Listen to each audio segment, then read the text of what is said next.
G'day everyone, Rally Darkstrike here. Today we're going to be doing some basic maintenance on good old Humdrum here, my 2009 Hyundai Accent hatchback. Nothing major. We've sort of got two sets of maintenance that I want to do, just basic stuff.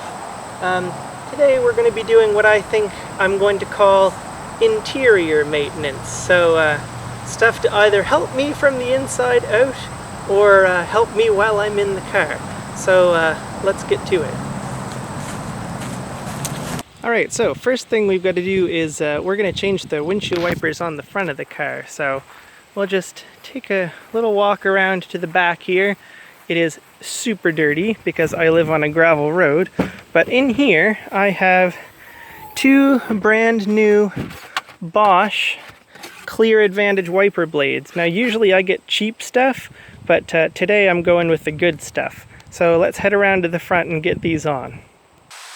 Now Humdrum here has two different sized wiper blades, which isn't that uncommon. Some cars have the same size blade both sides. Mine has a 22-inch blade here on the left and a 16-inch blade there on the right. So, like most cars, there are different types of wiper blade attachments, but like most cars, at least here in Canada, Humdrum uses what are called the hook type wiper arms, so pretty easy to take on and off. So I'm going to start with the passenger side wiper blade here on Humdrum.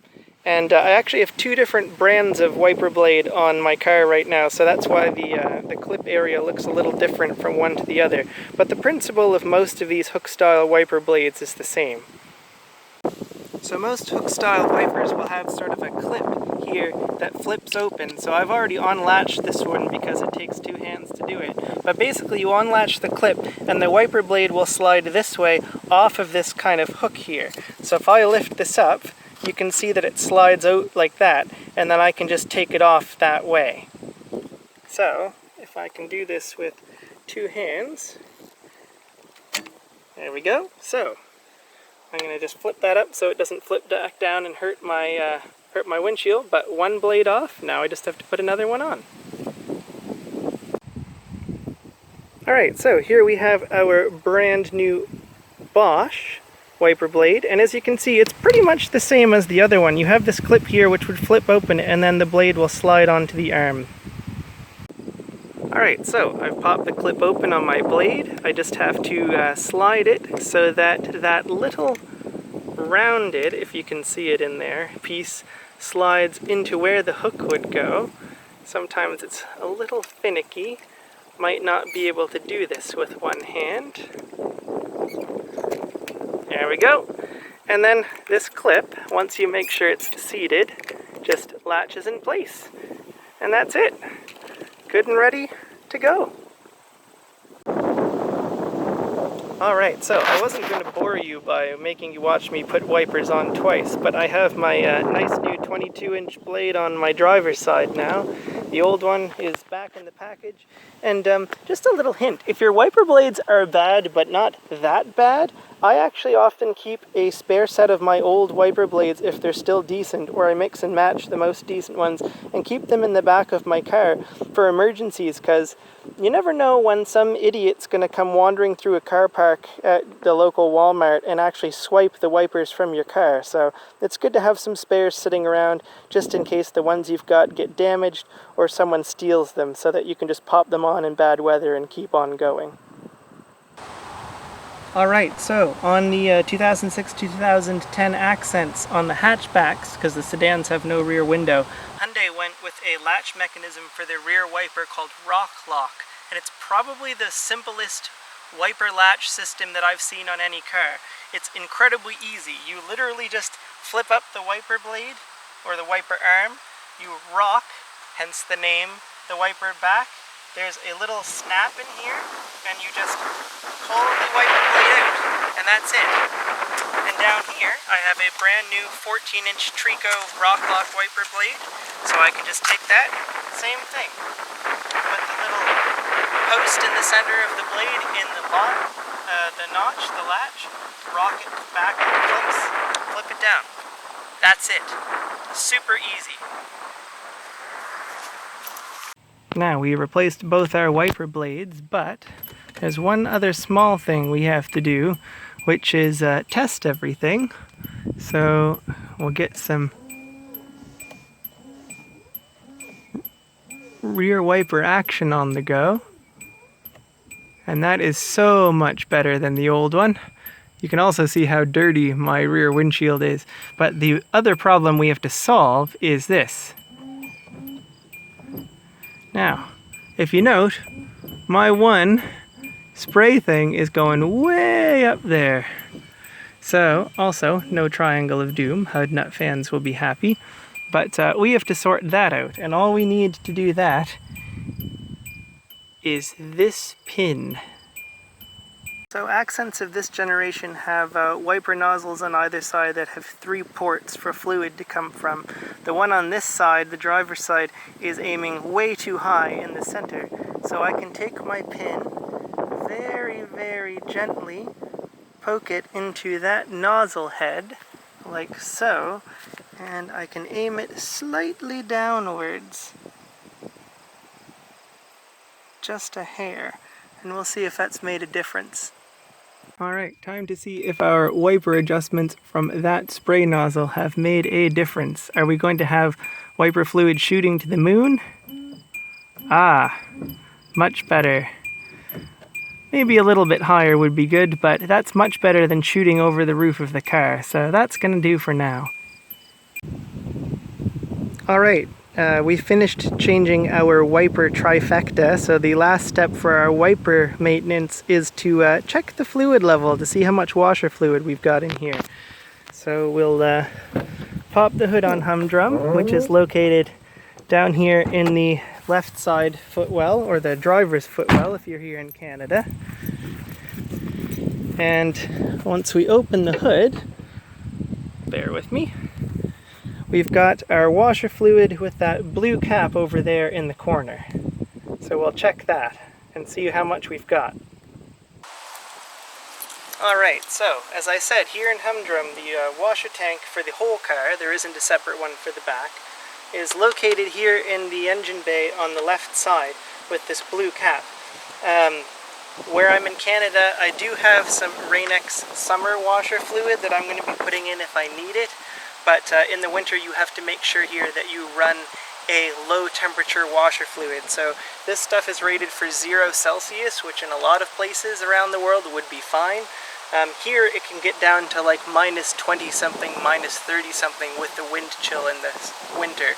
So you usually get blue fluid, which has ratings for that low when winter time comes. But what's odd about the washer fluid on Humdrum and the Accents like her is the tank is way down there, which in itself isn't weird, but the filler neck is ridiculously long, and washer fluid bottles on Accents like this have a washer fluid dipstick, and I can see some dripping off, so I know that I'm not that low. But there are some marks here near the top. There's an F line for standard fullness, but you can fill it all the way to the top. And down here there are these little marks that you can actually look in to see if there's liquid, and I'm only seeing some in the last section, so I think we need to top this up. So I'm going to put this over here, open my washer fluid bottle, and try to pour some in without spilling any, which is going to be a pain in itself. That didn't do too bad.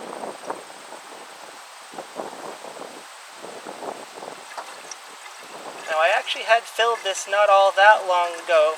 Oops, splashing some all over the place here.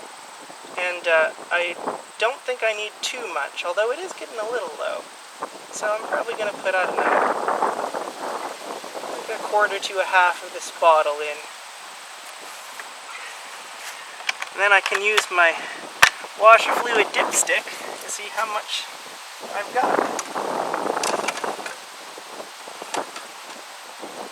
So I can see that that's all full, and it's wet up to here, so we are good to go.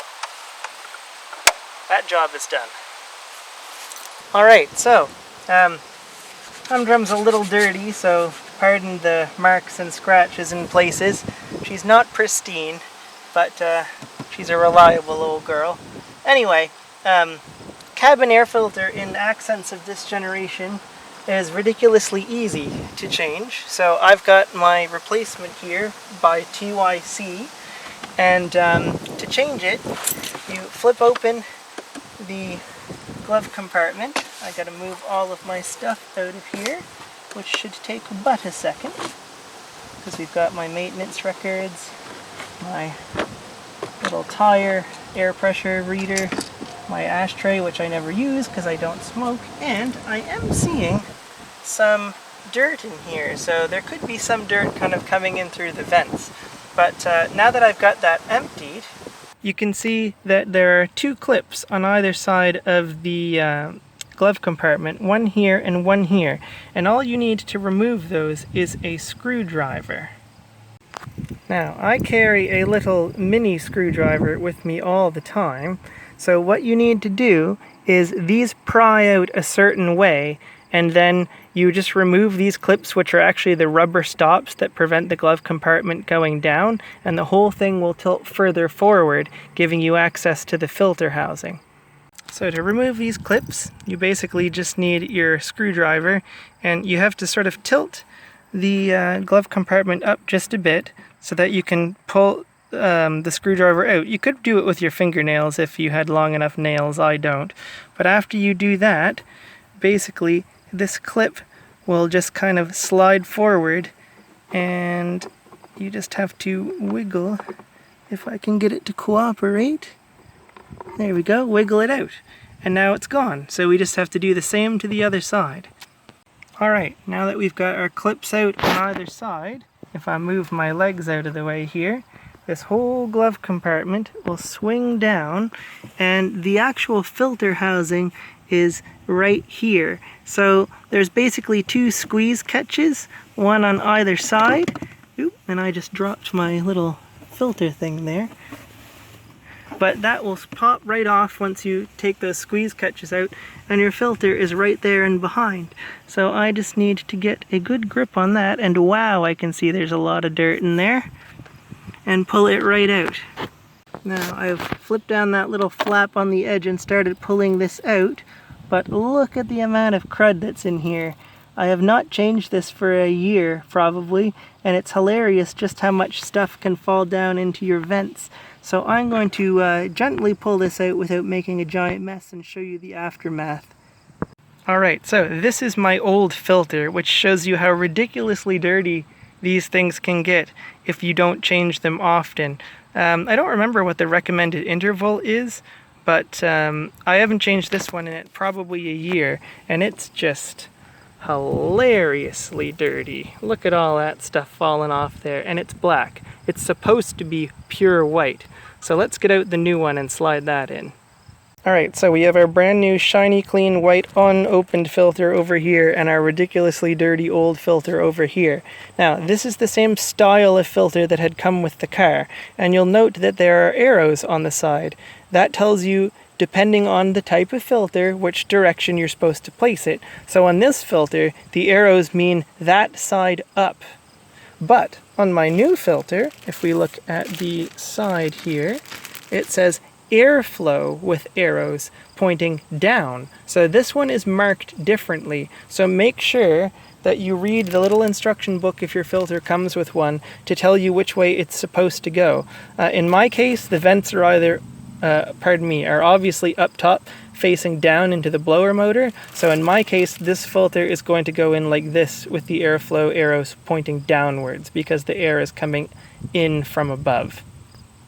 Alright, so we've got our filter in place. We have our airflow arrows pointing down as they require us to. So all we should have to do is gently slide this into place if it wants to cooperate. So we have our new filter in place with the airflow side facing down. We just have to take our cover and make sure that those two latches get latched into place, and then we should just be able to flip up our glove compartment, put back in those two rubber bump stops / clips that hold it open, and we're good to go. Alright, that's going to do it for this episode. Basic stuff, but important, especially the air filter. You can see how bad mine was after a year of not having done it. Wipers also important because you need to be able to see in bad weather. So definitely two things that are minor and simple, but they make a huge difference. But join us next time. We're going to do a bit more maintenance on the car, although this time it's going to be exterior maintenance and some performance maintenance. We'll see you then. Cheers.